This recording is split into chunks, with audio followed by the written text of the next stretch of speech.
Frankly, I've loved being able to insert myself into this story, getting to experience it firsthand as if I'm there, but also getting to affect things. In the last episode, we witnessed our character Ethan enter the Chunin Exams. If you haven't seen that episode yet, we'll give you a second to go watch. You back now? Good! After a rather successful bout in the first and second rounds, we were knocked out of the running by Gaara. Despite that, Ethan wasn't too down in the dumps. He did his best, and now he was getting some well-deserved rest. But the rest of his team was still training for the finals. What would happen next? Welcome to the Amagi. Before we begin, only 25% of our viewers are subscribed, so if you're a fan of the video, please like and double check if you are subscribed. And with that out of the way, let's get into it. I woke up pleasantly in the afternoon. It had been a long time since I was able to sleep in till noon, and I could do it for the rest of the month. I was ecstatic. Maybe not becoming a Chunin wasn't so bad. Getting out of bed, I went through my daily hygiene rituals and got me something to eat. Exiting my house, I decided to go check up on the rest of the group. Sakura, like me, had been ejected from the exams due to her defeat at the hands of... well, it wasn't exactly a defeat. It was a mutual defeat, a stalemate with Ino Yamanaka.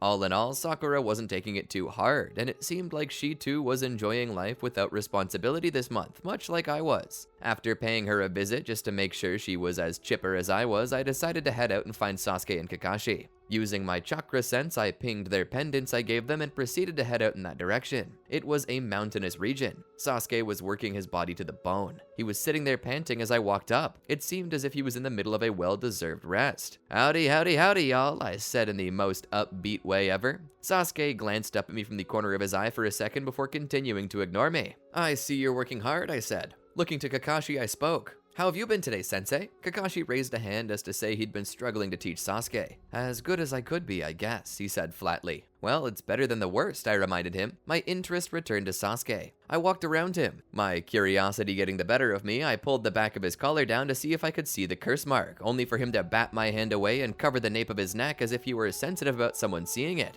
Of course, he wasn't, he just didn't like me pulling his collar down without permission. Looking back, Kakashi began to inform me of the situation, guessing that my question was about his curse mark. Yeah, it's still there. We can't get rid of it, and he's not the only one who has this. We apparently have some experience with this in the village. Anko Mitarashi, one of Orochimaru's former pupils, has the same mark Sasuke does. It hasn't gone away in the years she's had it, so the same is likely true for Sasuke. However, it hasn't caused her any issues since we used the evil sealing method, which I proceeded to use on Sasuke. So long as he doesn't desire to use its power, he won't be able to. That should at least keep it from becoming worse than it is. I nod. Well, I'm glad of that. That means that it shouldn't be an issue for Sasuke then. It means his career can continue without a hitch. What about you, Ethan? Kakashi asked. I pointed to myself. Me? Kakashi nodded. What are your plans for the month? Surely you're not going to laze about and atrophy on me, right? Honestly, I actually was planning to do that, but I couldn't tell Kakashi that. No, I got some training in mind. I was gonna work on my physical strength by hitting the gym. I was gonna work on my chakra reserves by practicing ninjutsu along with working on my chakra control. Then I was gonna study. Kakashi smiled. Wow, sounds like you're going to be doing quite a bit. I look forward to you displaying it to me by the end of the month. Team 7 has no place for slackers after all. I smiled. Indeed, I said in agreement. I then placed my hands in my pockets. Well, I don't want to get in the way of your training, so I think I'll just get out of your hair. I turned around and began to leave. Well, shoot. Now I actually had to train this month or I'd be a liar, and Kakashi would be very upset. I mean, it wasn't that big of a deal. Training would help me stay sharp, and just because I was training didn't mean I couldn't sleep in, so that was good at least. For now, I planned to see how Naruto's training was going. He was supposed to be training with Ebisu from what I'd heard, but that's not what I saw. What in the world are you doing? I shouted as I walked up on them. Naruto was with an older man who had white hair, wearing a red haori. The two of them were lurking behind the woman's bathhouse. How utterly deplorable. Oh, hi Ethan, what's up? I was just coming to check on you. What are you doing? Naruto looked back where he was facing. Well... He looked back and spoke honestly. We're trying to see some ladies. I shook my head. Naruto, get away from there. What? Why? Because it's not right. Besides, you're 12. You're not even really old enough to be thinking about that stuff anyway. Naruto scoffed. Bro, I've seen people die and been a part in killing them. I think I can handle seeing a boob or two. If anything, why don't you join us? I was shocked. Join you? To be honest, the weakness of my flesh had me tempted, but I knew it was wrong, so I shook my head, commanding restraint over the primal urges that men had. No, Naruto, I won't do it, and neither should you, and who the heck even is that? Oh, I'm Jiraiya. I'm apparently going to be Naruto's new mentor, and whoa, look at those! Naruto's head suddenly turned to look. Darn, just missed it. I was starting to grow angry. Alright, you two, that's enough. Get away from there before I call the cops on you. Naruto rolled his head back on his neck, knowing I would do it. Ethan, why you gotta be a wet blanket? Because those women are someone's daughters, and they deserve better than to be stalked by a couple lecherous guys. Knowing the jig was up, Jiraiya also pulled away from the bathhouse and walked in my direction. Standing on the bridge where I was, we then proceeded to have a better conversation. I assumed Naruto's mentor was supposed to be Ebisu, I said, questioning what I'd been told. Naruto and Jiraiya looked to each other. Naruto spoke. Well, it was going to be, but Jiraiya is going to be my mentor instead. He says he knows about me and says I have a power deeper that I don't know about. He's going to teach me how to tap into it. A new hidden power, I wondered. What could it be? I decided I'd stick close to them to find out. After all, I was supposed to be training too, so maybe this Jiraiya guy, if he wasn't lying to Naruto, could help me awaken it as well. Interesting. You guys mind if I tag along? Jiraiya scratched the back of his head. I don't know about that. I was confused. Why not, pervy sage? Jiraiya looked over. Well, I'm pretty, pervy. And like you said, he seems like a wet blanket. You know what I mean. Naruto nodded. Yeah, but I owe him everything. I can hear you, you know, I said as I listened to them talk about me. Jiraiya crossed his arms. He can come then. But he has to know that he can't interfere with my training of you. And sometimes that training will include looking at women in bathhouses. We made our way to a more secluded location where there were no people and nothing but what seemed to be mountainous ranges and clefts in the earth. There I saw Jiraiya kill a man. Well, I thought I did. He knocked Naruto off into a ravine. I was shocked by this. You just killed him! I was up in arms at this time, already pulling kunai and readying my ninjutsu, but Jiraiya held his hands out. Just give it a second. Suddenly, Gamabunta appeared. I was confused. Wait, Naruto couldn't summon that before, I said. What's going on? That's when it was all explained to me. 12 years earlier, when the Nine Tails attacked the village, it was sealed away once again, this time into Naruto. This made Naruto the Jinchuriki of the Nine Tails, and this also meant that at any point in time, Naruto could summon the chakra and power of the beast to help him. I was astounded. I had no clue that such a power existed within Naruto like this. By the look on Naruto's face, it didn't seem like he did either, and it seemed like it scared him a little too. As the evening dragged on, I was tempted to just go home. After all, I didn't want to miss my shows. Tonight, they were airing an episode of DBZ that I was planning to use to explain why Kaba could not beat Gogeta 4, and I'll die on that hill, but after seeing the look in Naruto's eyes, I decided that I would just stream the episode later. I sat a bit closer to him. What you did today was super cool. I didn't even know you had that ability. Another tool in the box, am I right? Naruto somewhat curled up into a ball, sitting there hugging his knees. This was the form many people took when things were weighing heavy on their mind, a fetal position from which they seemed to admit that they felt helpless and vulnerable. I guess, he said in response to my statement. I took a deep breath in, but regulated how quickly I let it out, as well as the pitch of the hiss, knowing that even sighing could be seen as insensitivity when that wasn't my intent. Are you okay? I asked. Naruto was silent for a moment before coming right out and saying it. I don't know. The genuine nature of his voice told me that he wasn't being overdramatic. He truly wasn't sure about himself at this moment. Do you want to talk about it? I asked. Naruto began to play with the grass as we sat there. I didn't know it was inside of me all this time. There's a monster in me that I didn't know about. I listened to what he said and felt a little sorrowful for him. Frankly, Naruto, there's a monster inside of all of us. We just choose not to see it, and that's what makes it dangerous.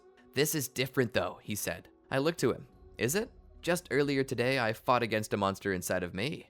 While you two were being perverted, my own monster told me to join you, but I had to tell it no. Telling yourself no can be really hard sometimes, but it doesn't give us an excuse not to. And for some people, that monster inside can be very dangerous. They have to be extra vigilant not to let it out, or it could hurt people. Mine is stronger than me though, he said. I let out a chuckle. Join the club, little brother. All of us screw up, and sometimes our monsters escape. Sometimes they make us do something bad, but that doesn't make us irredeemable. We only become our monsters when we refuse to fight against them. But this really is different, Ethan. I'm not talking metaphysically, I'm talking about a literal monster. One with a lot of chakra that can take over and hurt people. The monster that causes people to judge me, to hate me. I thought about what he was saying. My monster isn't any less real than yours, and the method of dealing with yours is the same, Naruto. You're in a better position now than you were before, because now you know what you are, and so you can take steps to ensure that it doesn't get out. I now know why I'm so hated. People know what I've done, what I am. And what have you done, I ask? Naruto, you were born different. You have a monster in you that's made mistakes, and those hurt by it show hatred toward you for that. But that doesn't mean you're beyond forgiveness. People tend to have a hard time forgiving. While we're supposed to, forgiving is a very hard thing to do. Forgetting is even harder. I've had people wrong me in the past, hurt people I love, people I called brothers and sisters once, now actively seeking harm against me, and the few friends I have left. I know what it's like, so I know that it's hard to forgive, but I do. Because in the end, the people who did me wrong, well, I still love them, even if they hate me, because they deserve it, and because I know I'm loved and forgiven for the mistakes I make. I'm far from perfect, but I know that I'm loved anyway. Naruto, do you know that you are loved? Naruto shook his head as tears began to drip from his eyes. I don't. I'm not loved. Nobody loves me. Sitting up on my knees, I looked at him. That's not true. You are loved. Sometimes you can't see it, and you think that it's not there, but it is. And you are. Let me show you where it's at so you can feel it. I hugged him. I'm in your life for a reason, Naruto.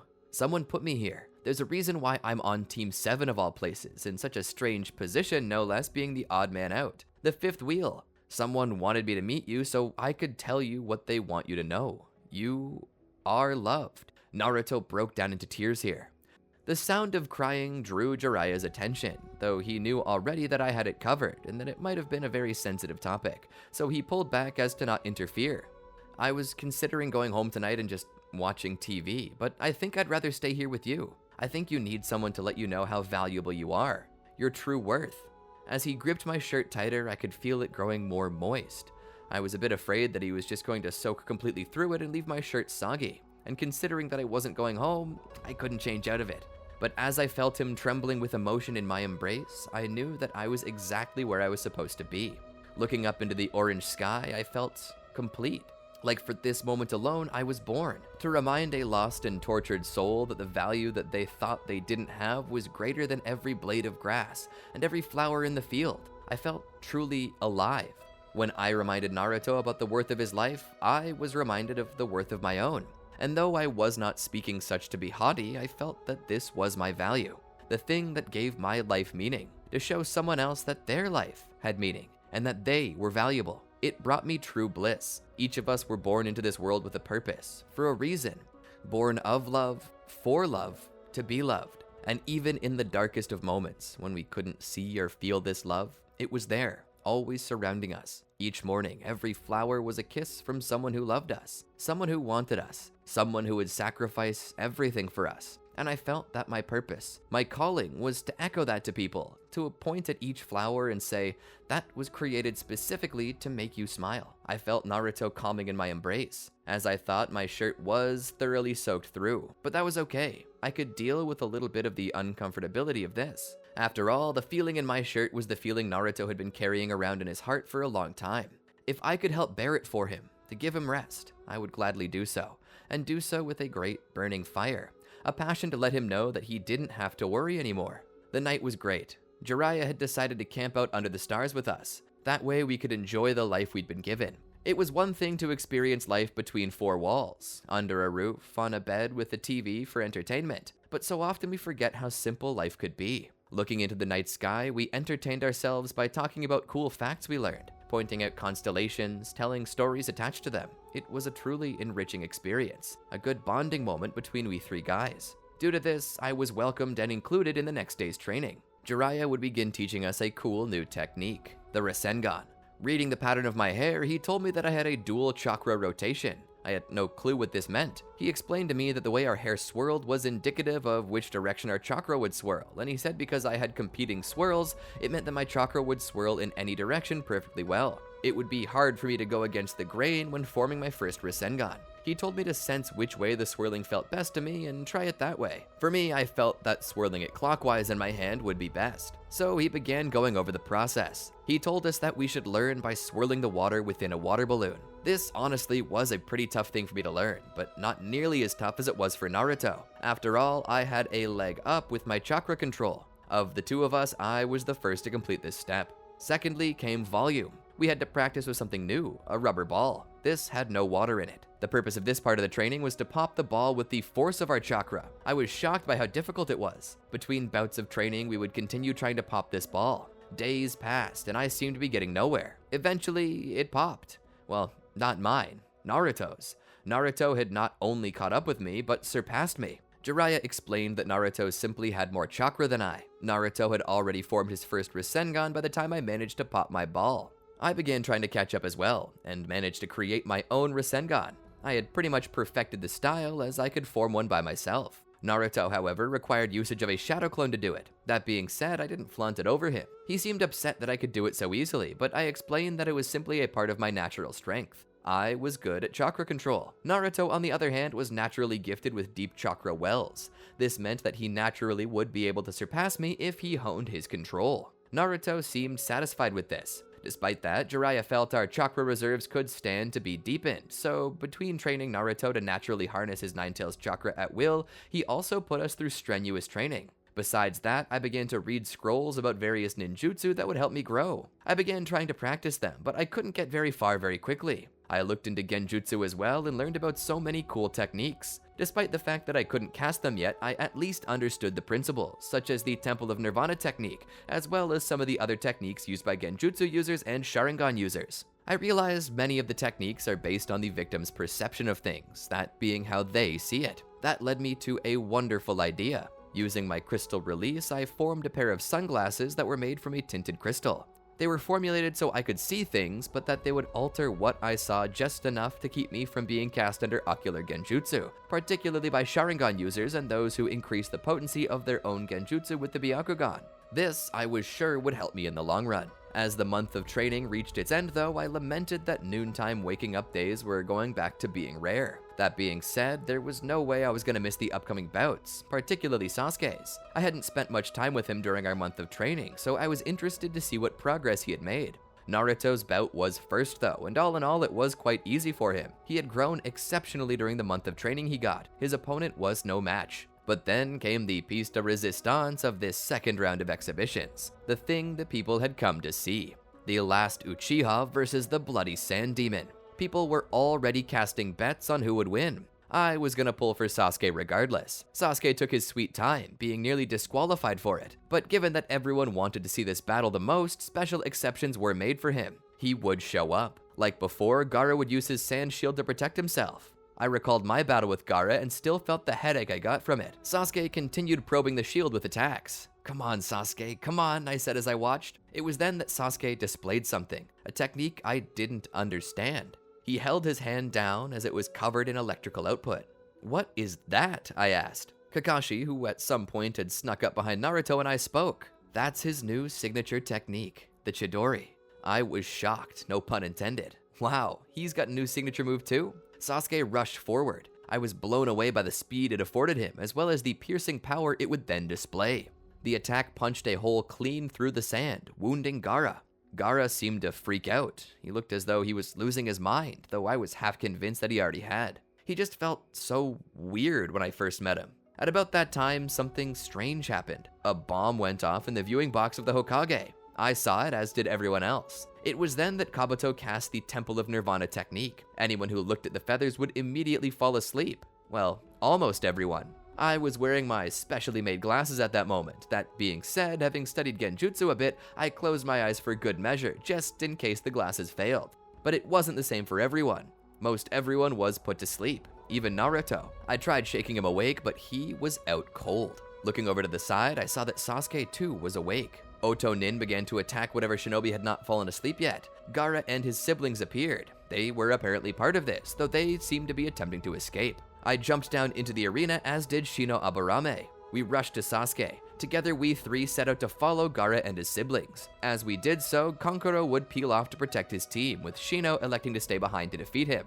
Sasuke and I would continue our pursuit of Temari and Gaara. Eventually, Temari would also stay behind to fight against us, but with the combined efforts of Sasuke and myself, she too would be defeated. It was Gaara we were after. I was a bit nervous about it, but Sasuke was not. He was itching to fight. Once we finally caught up to Gaara, he seemed to lose most all of his faculties. Half of his body took on the form of a creature. He had been rumored to be a legendary sand demon, but as I looked at him, I realized that he wasn't any different from Naruto. Gaara had a monster like all of us, but unlike Naruto, Gaara let his do as it pleased, turning him into a monster in every sense of the word. Sasuke looked at me and I at him. I would coat myself in crystalline armor to give me durability. Sasuke would then rush in with an attack. His attacks were doing well and they were connecting with Gaara. I came in with attacks too. Gaara would knock me back though. The force of his attack, however, was more than enough to crack my shell. I sat there in awe of his true power, where in one shot he nearly took me down.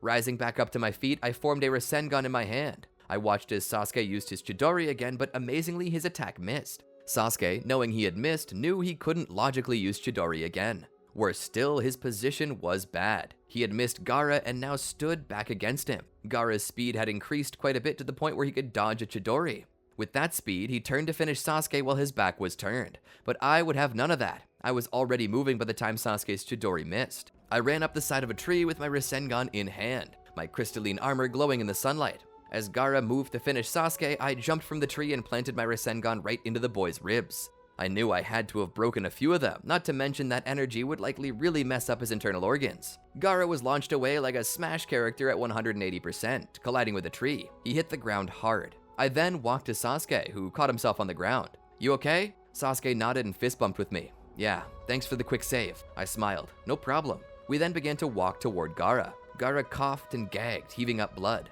I felt bad knowing that I hurt him like this. He may have been a villain, but I didn't wish to kill him. I knelt down. "Surrender now and we'll take you back to Konoha. We'll take you to a doctor. They can heal you." "Get back, Ethan," Sasuke said. I looked back at Sasuke and then at Gaara, who was foaming at the mouth in a literal fashion. Gaara stood and rushed toward me with great speed. Knowing he needed the Chidori again, Sasuke would call upon his curse mark for help. This allowed him to stress into a Chidori. It was weaker than normal, but it would work. Sasuke rushed forward to attack Gaara first and defend me. I saw the two pass me by quickly. For a moment, both stood there. Gaara then coughed up blood and fell to the ground. Sasuke, on the other hand, also coughed blood and he fell to his knees. I rushed to him. "Sasuke, are you okay?" He sat there and covered a wound he'd received. He pulled his hand away to examine it. I'm fine. It's not that deep." "Look out!" the voice of Naruto shouted as he and Sakura began to catch up. I saw Gaara rushing forward again. This time his arm formed into a thick lance made from sand. Seeing him heading for Sasuke, I quickly pushed Sasuke out of the way and tanked the shot with my armor. I put a fist into Gaara's face, knocking him back. I smiled. I have gotten stronger, I thought. It was then that I was overcome with lightheadedness. I looked over to see Naruto running toward me, Sakura covering her mouth in horror. Sasuke sat there, eyes widened in shock. "What's going..." I suddenly coughed up blood. I looked down and realized I hadn't tanked the shot. I saw the remains of the sand-forged lance protruding through my abdomen. As the lance faded to dust before my eyes, the blood it had been soaking up was now free to leak out. I fell back against a tree to support myself as I watched the blood exit from my shattered armor. My chakra no longer flowing, my armor fell from my body as I began to slide down the tree, leaving a trail of blood on the bark. Naruto reached out to me. "Ethan!" I sat there and looked up at him. Sakura rushed over. "I need a cloth," she shouted. Naruto quickly took off his orange jacket and handed it over. She pushed the cloth against my stomach to stop the bleeding, even pushing it deep into the wound. I let out a groan and let my feet kick as the pain began to echo out.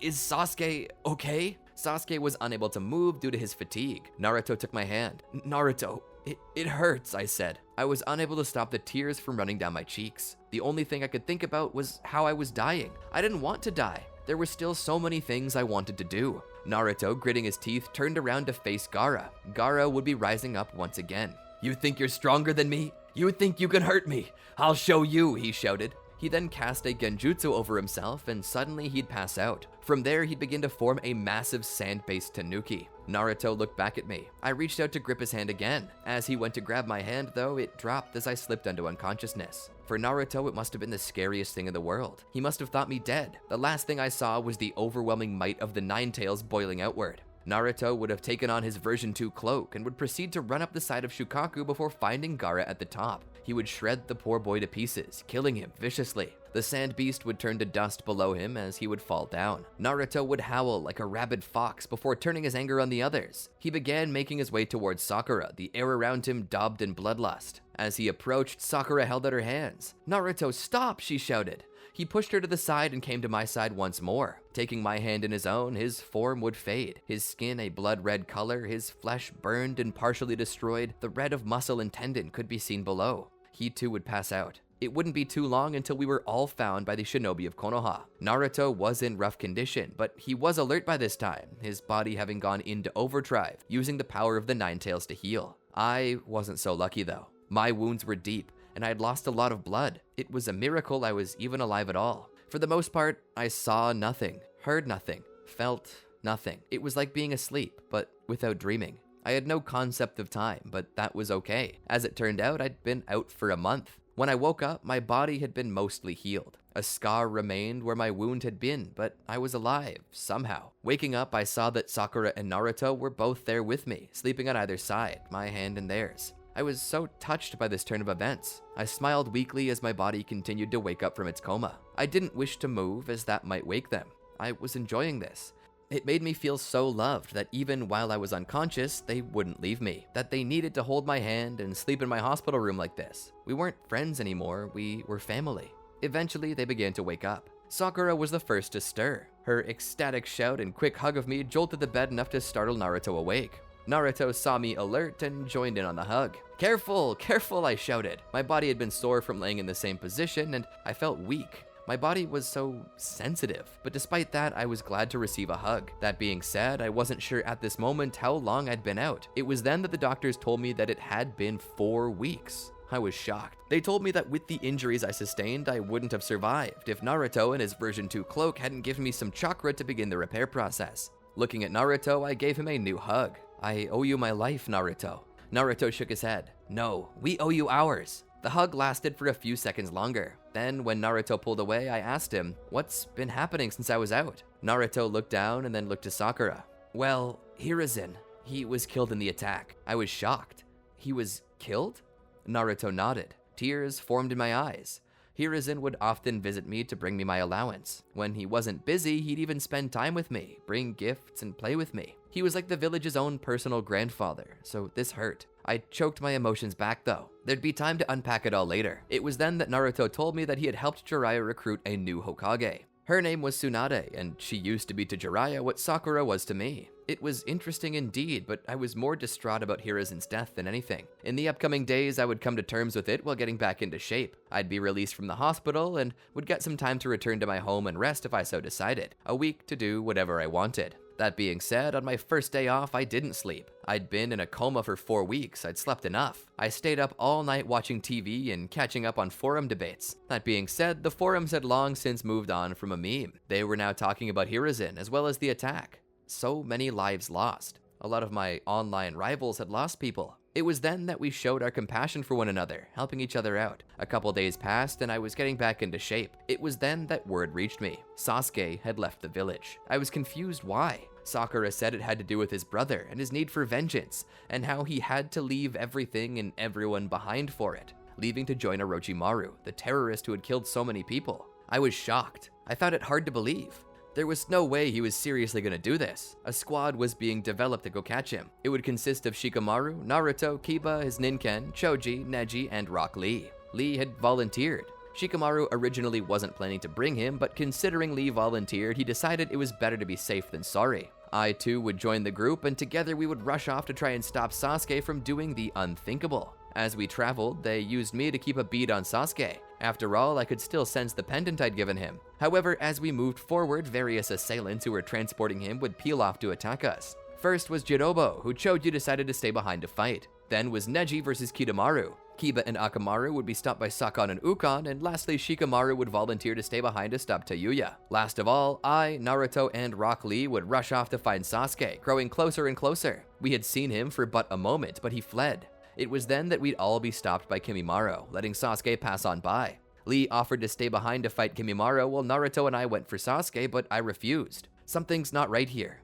This guy feels exceptionally strong. I think you'll need me more than Naruto does. Lee would accept my offer of protection, and Naruto would disengage to continue his pursuit. As Lee and I walked around, Kimimaro would begin to form blades made of bone. Seeing this, I would coat myself with crystal armor to protect myself. Lee would enter a fighting stance. We'd both rush at Kimimaro only for him to expertly dodge our strikes. The bone dagger Kimimaro had played across my armor, leaving a scratching sound behind, though no true damage was done. Something both Kimimaro and I recognized. He was probing my defenses and I was probing his offense. I felt as though Lee and I had the advantage. "Press the attack," I told Lee. He and I ran at Kimimaro once more, attempting to strike him. As we did so, Kimimaro would form a bone shield to catch our attacks. My strike had little effect on his shield, nor did Lee's. Stepping back, I began to reformulate my plan. I weaved hand signs. Crystal style, demonic mirroring jade crystals. I formed multiple mirrors around Kimimaro. I knew he had the ability to create a shield, but I didn't think he could create a dome as Gaara had. Merging with my mirrors, I began throwing crystal senbon at him from all directions. He dodged a few, took others head on, and shattered even more. Growing tired of this, he let out a roar as his entire body tensed. He fired out in all directions bone spikes into all of the mirrors, breaking them all at once. I flew back out of my mirror just as it shattered. I hit the ground hard. Lee had skillfully dodged the AoE attack. He stood there and attempted to attack again. He kept pressure on Kimimaro as I got my bearings. While Kimimaro was too busy dealing with Lee, I ran up behind him and planted my foot in the side of his head, sending him sliding. As he rose to his feet again, he looked at us with a hint of a smile. Impressive. I didn't expect such power from Genin. He would then activate his Cursed Seal of Earth and advance it to stage 2. He would smile as he formed a bone lance in his hand. A shiver ran down my spine as I looked at it and fell backwards. Lee looked at me and then stepped between me and Kimimaro. "Are you okay, Ethan?" he asked, sounding out every syllable to perfection. I was shaking. I don't like that lance. Lee looked back at me and then forward. "Is it because of your prior experiences with Gaara?" he asked. I nodded. Lee understood. "Do not worry. I will take it from here." Lee then ditched his weights and began to enter his upper gates. He opened them all the way to 5. His speed increased, and he moved so fast I could hardly keep up. It seemed even Kimimaro was having a hard time. I watched as the two dueled, but Lee's edge began to vanish as fatigue set in. Kimimaro began to smile, knowing he'd gained the advantage. I saw him going in for a killing blow. "No!" I shouted. I was running before I even knew what I was doing. I jumped up into the air. Kimimaro turned around and saw me, raising his bone lance to stab me as well, but before he could, I instinctively formed a crystal lance. My lance skid across his as I traveled down toward him. Kimimaro was shocked by this, but had no time to dodge. It was then that my lance pierced Kimimaro's chest, killing him on the spot. Pulling back, I saw the blood on the lance and dropped my armor immediately. I stood there and looked at the body for a moment. I just killed somebody. The adrenaline was intense, but as the idea of what I did set in, it caused me to puke as I started to cry from guilt. Lee would comfort me. "It is okay, Ethan. He would have killed me had you not done this. You had your hand forced. You did nothing wrong. This is the shinobi world." The realization I had all that time ago when doing the bell test with Kakashi was correct. I would have to compromise my morals to survive in this world. As the adrenaline began to leave me, I sat down and rested. Lee covered the body so I didn't have to see it as rain began to set in. Not long after, Kakashi would appear with his Ninken, tracking us. "Ethan," he called. I looked up. "Yes?" He looked at me and saw how pale I was. "Are you okay?" he asked. Lee pointed to the body. Kakashi nodded. "I see. First kill is always the hardest, but it gets easier." "I don't want it to get easier," I said flatly. Kakashi took a second to process this. "I understand, but you'll be grateful for it if you ever have to do it again." Kakashi then looked around. "Where's Naruto?" I pointed in a direction. "With Sasuke." "Sorry, Kakashi. The rain is washing away the smell. I'm losing track," Pakun said. "I can lead you," I said. Kakashi told me to lead the way. I began to sense the location of the pendants I'd given Naruto and Sasuke, but something was wrong. Naruto's was now apart from Sasuke's. "We need to hurry," I said. Moving through the forest, our clothes drenched by the deluge, we made our way to the open water of the final valley. There, we saw Naruto laying face up in the water, unconscious. Kakashi walked over and picked up Naruto. "He's still alive," Kakashi said. I immediately turned and ran in a different direction. "Ethan, wait!" Kakashi shouted. I couldn't though. I felt it. Sasuke was nearby. I ran into the forests, deeper. I came to a stop. Sasuke was somewhere nearby. I looked left and right and began checking. It was then that I saw it. Laying in the grass was the blue agate necklace I'd created for Sasuke. I walked over to it and picked it up as Kakashi, still carrying Naruto on his shoulder, appeared behind me. I looked at it closely. "Ethan?" Kakashi asked. I looked back at him. He left it behind. Kakashi looked at me as I held up the necklace. "I made this for him to show that we were friends." My face contorted in frustration and anger. I looked up at Kakashi, my eyes spilling over with tears. How could he just throw it away? How could he throw me away? Kakashi looked down, not sure what to say, so he did the best thing he could think of and walked up to me to wrap his arm around me. Pressing my face into his flak jacket, I let out all of my emotions, a shaky groan and a grunt of anger that turned into the sobbing of someone who had simply had enough of this situation. The day was hard. I killed someone for the first time, and without support, Shikamaru, Kiba, and his Ninken Akamaru had perished against the Sound 4. Naruto had been hurt too, and last of all, I had come to terms with the fact that Sasuke didn't want me anymore. We had been thrown away by him. It hurt so bad, and as I cried, I clutched the necklace tightly, as if a part of the one I had already begun to view as my brother were still embedded into it. Kakashi would let me sob and would gently pat me on the back. Deep down, Kakashi was hurting too, but he didn't have time to cry. He had 2 young boys who looked up to him, in deep distress right now. It took more than just being smart to be a leader of a squad of genin. It took responsibility and heart. Kakashi was more to us than just a teacher. To me, he was a father. Someone who taught me and loved me, protected me, helped provide for me. He was everything I wanted to be and more. I felt ashamed to be crying in front of him, especially knowing that doing so was against the Shinobi Handbook provided to us by Konoha, but all the same, as hurt as I was glad that he was there to see it, because at this point, I felt like he was the only one who could console me. And that's the end of today's video. I hope you're all really loving this story, because I certainly am.